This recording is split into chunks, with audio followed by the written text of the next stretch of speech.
ታዛ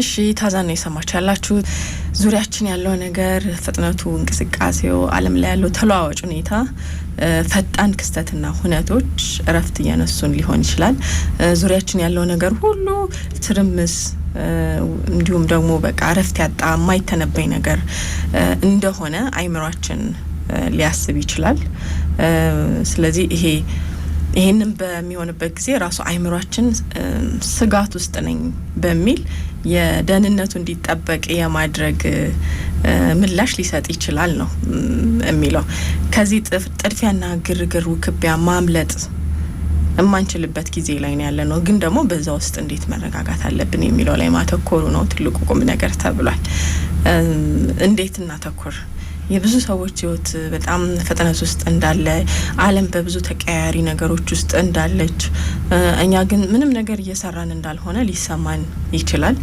ግን ዋናው ምክንያት አንዱ የሶሻል ሚዲያ ላይ ረጅም ሰዓት ማሳለፋችንና ከዛ ውጪ ደግሞ ያው የምናገኛቸው መረጃዎች በብዛት እየሰማናቸው ያላቸው መረጃዎች ገደብ ያልተበጀላቸው መሆናቸው ነው እና ብዙ ነገር ከውጫዊው ተጽዕኖ ጋር የሚገናኝ እንጂ ከኛ ህይወት ጋራ የማይገናኝ ሊሆን ይችላል እውነታው ምንድነው የሚለውን ወደ ራሳችን ህይወት መለስ ብለን ቤታችንን አካባቢያችንን ስራችንን ግንኙነታችንን ህይወታችንን ለማየት ካልሞከረና እዛ ላይ ትኩረት ማድረግ ካልቻልን ብዙ ነገሮች በቃ እየፈጠኑ ነው እኔ ግን እዚህ ጋር ነው ያለሁት በቃ ምንም እያደረኩ አይደለም የተንቀሳቀስኩ አይደለም የሚለው ስሜት ውስጥ ራሳችን እንድናገኘው ያደርጋል ነው አዎ ብዙ ተለዋዋጭ ነገር ውስጥ ናት ዓለምም ብዙ ዜናዎች ይደርሱናል ሶሻል ሚዲያው ላይም በጣም ብዙ ይዘቶች አሉ ሰፊ ነው ምርጫው እስካልገደብ ነው ድረስ ማለት ነውና ቀኑን ሙሉ ያው ስክሮል እያደረግን ከሆነ ምንውለው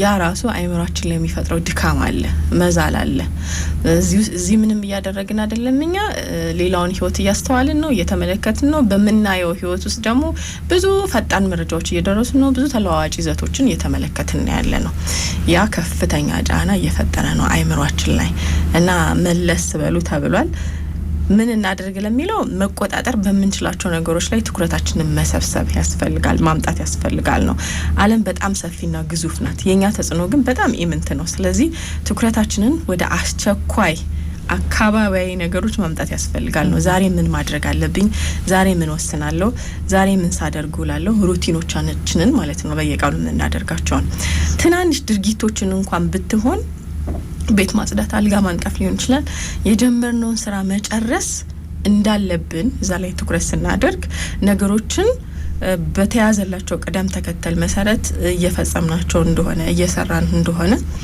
እንዲሰማን ያደርጋል ነው ስለዚህ በቁጥጥራችን ስር መዋል የምንችላቸው ነገሮች ላይ ትኩረት እያደረግን እሱንም በቀደም ተከተል እየሰራን የምንውልበት ቀን መሆን መቻል አለበት የሚለውን አስቀምጧል ስለዚህ ከጧት እስከ ማታ ቀናችን እንዴት ነው የሚያልፈው የሚለውን ሁሌ ማስተዋል ያስፈልጋል በየቀኑ ብዙ ነገር በማይተነበይ ነገር ውስጥ ነው ያለው ከቁጥጥር ውጭ የሆነ ነው ምንም ነገር እያደረኩ አይደለም ሰዎች እየሰሩ ነው ዓለም በፍጥነት እየተቀያየረች ነው የሚለው መረጃና ውጫዊ ተጽዕኖ ነው አይምሮአችን ላይ የፈጠረው ጫና ግን ወደ ራሳችን አካባቢ ወደ ራሳችን ቤት ኑሮ ስንመለስ ብዙ ምንሰራቸው ስራዎች አሉ ምንወሰን በየቀኑ ምንወሰናቸው ውሳኔዎች አሉ ምንሄድባቸው ቦታዎች አሉ በየቀኑ ምንሰራቸው ስራዎች አሉ እነሱ ላይ አተኩሩ ተብሏል ደግሞ ማንም አይሰራልንም እኛ ካልሰራን የራስሽን ህይወት የምታውቂው አንቺ ነሽ የተባለው በየቀኑ መሰራት አለባቸው በየጊዜው መፈጸም ያለባቸው ጉዳዮች አሉ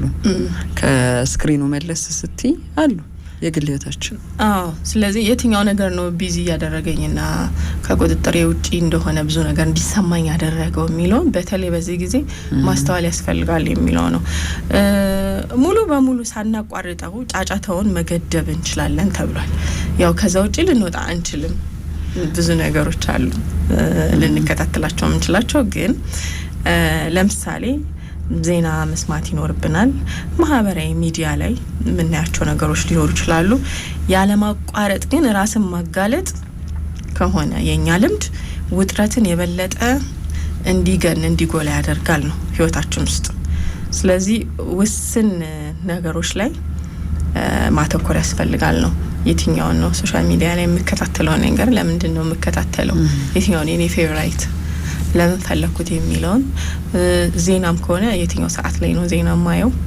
የትኛውን የዜና ቻናል ነው መመርጠው ምን አይነት መረጃዎችን ነው የምፈልገው ለሚለው በጣም ሰፊ ምርጫ አለ በጣም አጫጭር ዜናዎችን የሚሰጡን ሚዲያዎች አሉ ሃይላይቶችን ሁሉም አሁን የዜና ድረገጾች ላይ ካየን ዋና የዝርዝሩን ዜና ዋና ነገሮች የሚያስቀምጡበታል ስለዚህ ከዓለም አንቆራረጥም ችግር የለውም ዓለም ላይ ምን እየተካሄደ ነው የሚለውም በአጭሩ ማግኘት የምንችልበት እድል አለ ከዛ ውጪ እየሰማንም ልንሄድ እንችላለን መንገድ ላይ ዜናዎችን የግድ ሶሻል ሚዲያ ላይ ገባሽ ሁሉን ነገር ያቀላቀልሽ አንዱ ቪዲዮ ሲያልቅ ሌላው ቪዲዮ ሲያልቅ ሌላኛው የትኛውን እንኳን እንደመረጥሽ አታውቂውም ምን ፈልገሽ እንደገባሽ አታውቂም ራስሽን ግን ብዙ ነገሮች ተለዋዋጭ ነገር ውስጥ አግኝተሻል ያ ከፍተኛ ጫና ፈጥሯል የሰዎች አይምሮ ላይ ስለዚህ ገድቡት ነው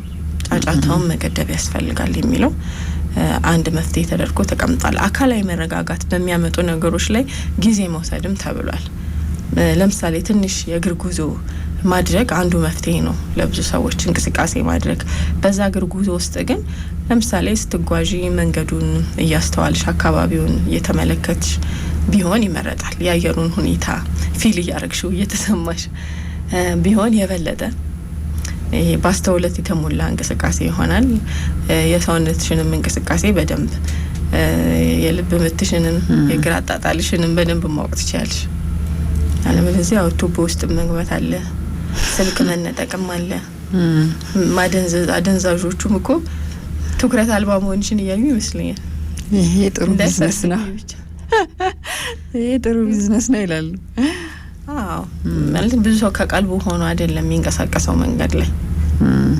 አካባቢውን በማስተዋል አይደለም በማጤን አይደለም የሆነ ሰው መጥቶ ሲያዋራሽ ለምን ሊሆን ይችላል የሚል የሆነ ትኩረትሽን ሰብስበሽ የሁኔታውን ለማወቅ አትሞክሪ ዝም ብለሽ ድንገተኛ ምላሽ ትሰጫለሽ በዛ ነገር ውስጥ ያው በወሬም በምንም አፈዛዘው ብዙ ሰው እንግዲህ ጌጣጌጥ ናጣው ከስልክ የተወሰደ ብር ትራንስፈር አረኩ ያለኝን የሚሉ ሌላ ሰፈር ተገኘው አያስቅም ግን ስላልደረሰብን ትጂ ያስደነግጣል እንዴ ከዛ ትራውማ መውጣት ራሱ ከባድ መሰለኝ በቃ አጋጥሞሽ ራሱ ሰዎች አሉ እንደዚህ አይነት ነገር ያጋጠማቸው ከዛ በኋላ ከተወሰደባቸው በኋላ ለብዙ ቀናት መረጋጋት ያቅታቸዋል ግን ያው ባስተውሎት መንቀሳቀስ መንገድ ላይ እሱ አንዱ መፍትሄ ነው አስተውሎት እንግዲህ ያው የስሜት ህዋሳቶቻችንን ማሰራት ይመስለኛል እኔ ምን እንዳስተዋልኩ ታውቂያለሽ ትላንትና ወደ 12 ሰዓት አካባቢ የተሹ ከሆነ ሰማዩ 3 ነገር ነበረው እኔ ወደምኖርበት አካባቢ ወደ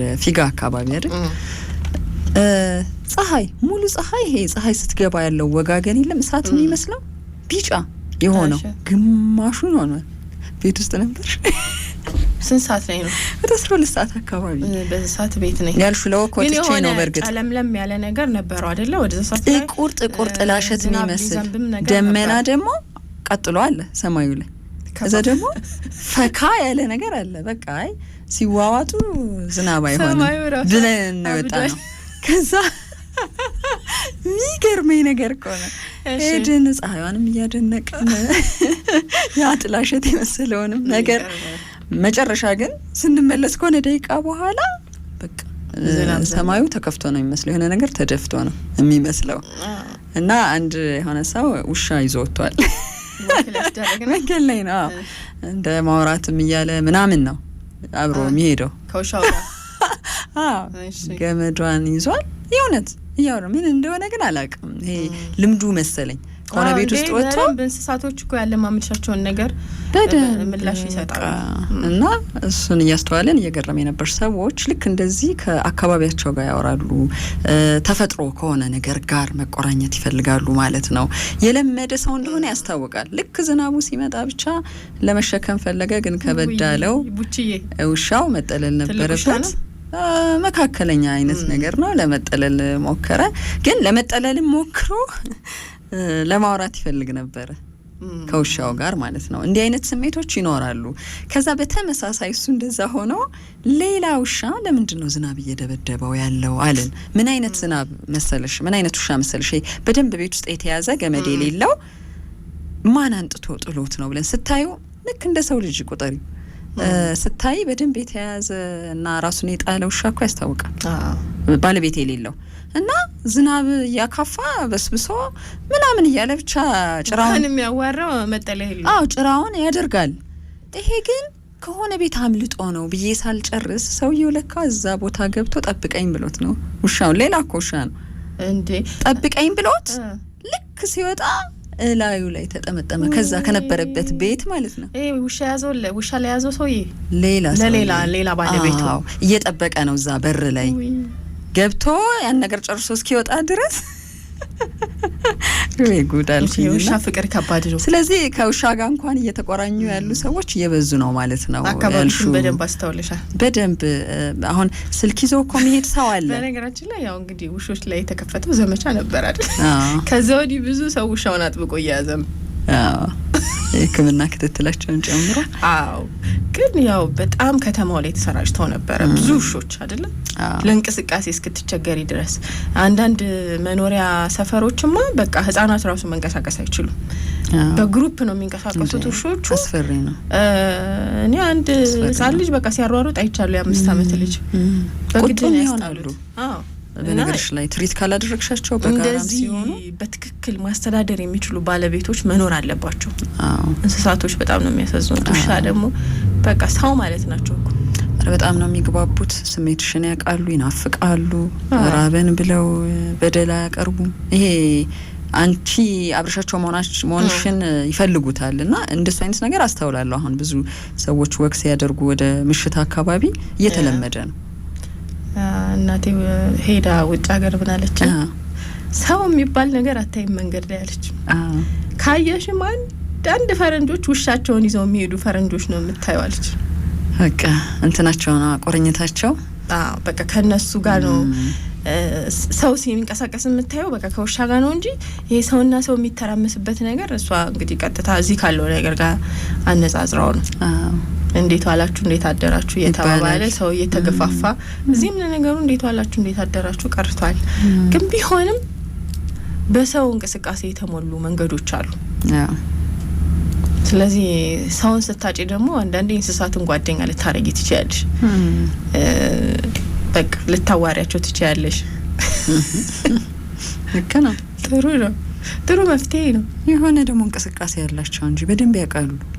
ቁጭ በል ስቲ ቁጭ ይላሉ። ተነስ ስቲ ስልጠና ደግሞ ካለበት ውስጡ በጣም እንክብካቤው ፍቅሩ እንዳለ ሆነ። ስለዚህ እነዚህ ነገሮች አንድ ወደ እውነታው ህይወታችን መመለሻ ናቸው። በቃ በትክክል እኔ ጋር ያለው ነገር ምንድነው የሚለው ላይ እንድታተኮር ያደርጋል። ሌላ የተረጋጋ እና ይሄ ዘላቂ የሆኑ ሩቲኖች ይኖሩን ነው። ቀን ውስጥ የምናረጋቸው ድግግሞሾች፣ በተመሳሳይ ሰዓት መተኛት፣ በተመሳሳይ ሰዓት መመገብ፣ በቀን ውስጥ የምንሰራቸውን ነገሮች ማወቅና ትንሽ እንኳን ቢሆን በተረጋጋና በምትገምቹው ህይወት ውስጥ ነው ያለሁት ብለሽ እንድታስቢ ስለሚያደርግሽ ጧት ተነስቼ ምን አረጋለሁ እስከ ማታ የሚለውን ኮንትሮል ማድረግ የምችለው ነው። በቃ ፕሪዲክት ማድረገው ቀን ያለኝ እንድት ያደርጋል።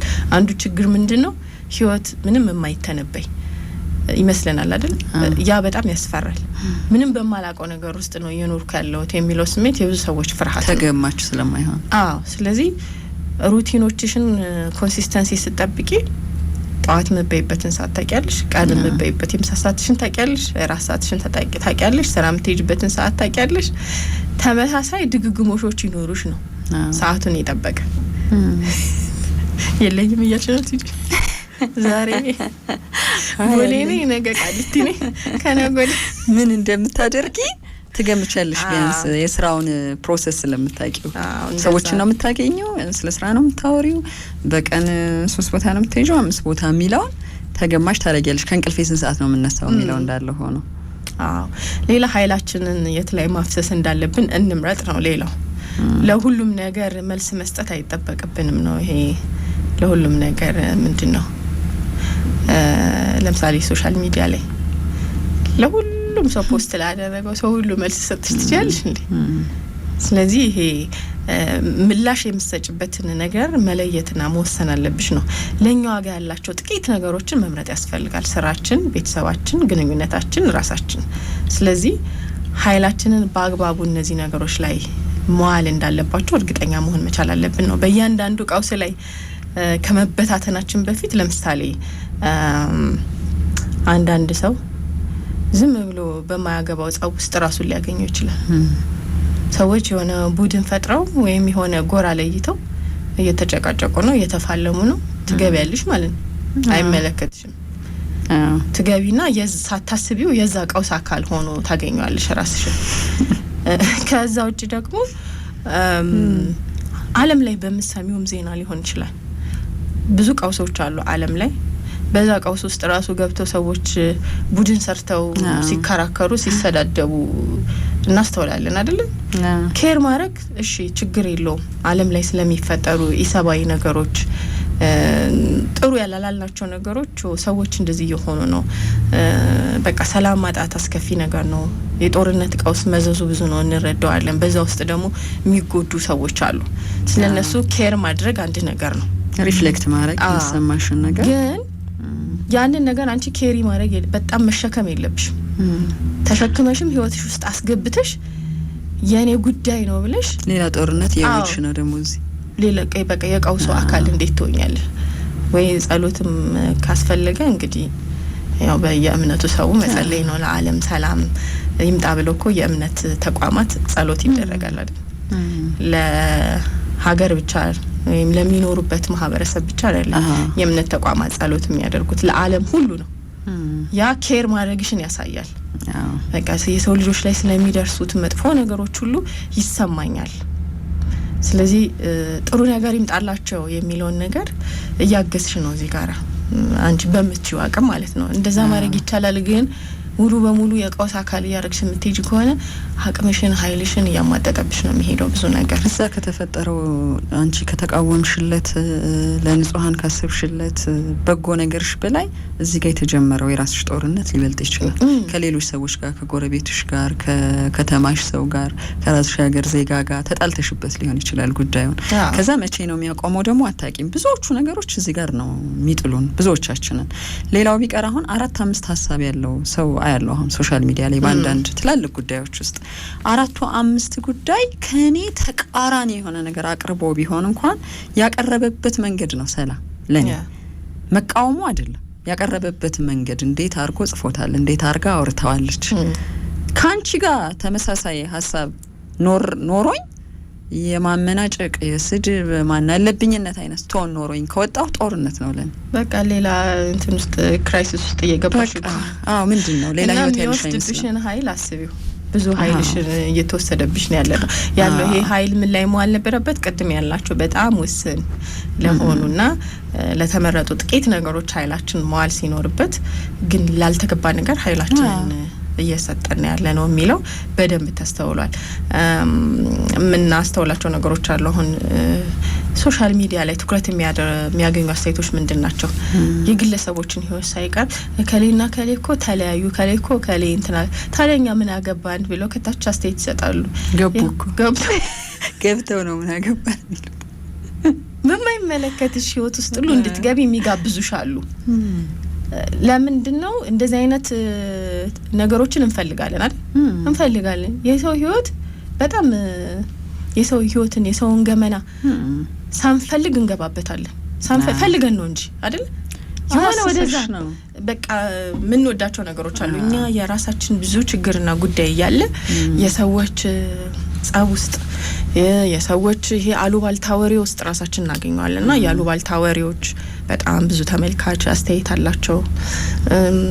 ሰዎች ምን ተባሉ፣ ሰዎች ምን ሆኑ በሚል በቃ ሰዎች የተሰደቡበት ቦታ ላይ ራሳችን እናገኘዋለን። እንግዲህ አቴንሽናችን ምን ያክል እየተከፋፈለ እየሄደ እንደሆነ ምን ያክል አቅማችንን እያጣን እንደሆነ በማይገቡ ነገሮች ላይ ያሳያል። እንግዲህ ዓለም ሁሉም ያልተረጋጋ የማይተነበይ ሂደት አላት።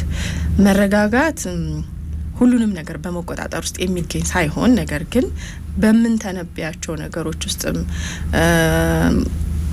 መገኘት የሚችል ነው። የማይተነበይ ዓለም ላይ ነው ያለነው። ብዙ ያልተረጋጉ ነገሮች አሉ። ግን ያንን ሁሉ ነገር እኛ ልንቆጣጠረው አንችልም። ግን ሁሉ ጊዜ ወደ ምንቆጣጠረው ነገር መመለሳችን መምጣታችን ነው ህይወታችንን የተረጋጋ የሚያደርገው ነው የሚለውን እናስምርበት ነው። ቅድም የጠቀስናቸው ነገሮች በእኛ ቁጥጥር ስር መሆን የሚችሉት ነገሮች ላይ ትኩረት ካደረግን ምን ተነብየውን ቀን መኖር እንችላለን የሚለው ቢያንስ እንኳን ከጧት እስከ ማታ ይሄን ነገር አደርጋለሁ የሚለው ነገር ለአእምሮሽ የሚሰጠው እረፍት አለ። እንግዲህ ሌላውን ያው አምነን ነው ምንተኛው አይደል? አዎ አታውቂው